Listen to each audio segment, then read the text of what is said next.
Hello guys, అందరికీ నమస్తే. అవిసె గింజలు అదేనండి, ఫ్లాక్స్ సీడ్స్ తింటే రోజు చాలా మంచిది. అంటే ఎవరు తింటారు చెప్పండి? ఇలా కారపొడి చేస్తామనుకోండి, చాలా రుచిగా ఉంటుంది కాబట్టి ఎవరైనా తినేస్తారు. వేడివేడి అన్నంలో మొదటి ముద్దలో ఈ కారం వేసుకుని నెయ్యి వేసుకుని తింటే సూపర్గా ఉంటుంది. దీనికోసం ప్యాన్లో 1 టీ స్పూన్ వరకు ఆయిల్ యాడ్ చేసుకుని 15 నుంచి 20 ఎండుమిరపకాయలు, 2 టేబుల్ స్పూన్లు ధనియాలు వేసుకుని లేత కరివేపాకును వేసుకుని ఫ్రై చేసుకుని కొంచెం చింతపండు యాడ్ చేసుకుని దోరగా ఫ్రై అయిన తర్వాత వేరే ప్లేట్లోకి తీసి పక్కన పెట్టుకోవాలి.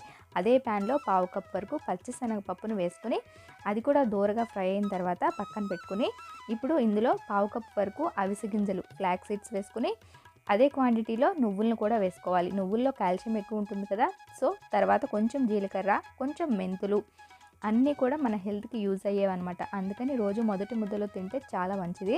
తర్వాత కొంచెం వెల్లుల్లి రెబ్బలు వేసుకొని అవి కూడా కాస్త వేడైన తర్వాత వేరే ప్లేట్లోకి తీసుకొని బాగా చల్లారిన తర్వాత మిక్సీలో వేసుకుని పౌడర్ పట్టుకుంటే చక్కగా కారప్పొడి అయితే రెడీ అయిపోతుంది. దీన్ని ఇడ్లీలో కానీ రైస్లో కానీ తింటే చాలా రుచిగా ఉంటుంది. అలాగే మన హెల్త్కి కూడా చాలా ఉపయోగపడుతుంది. Thank you.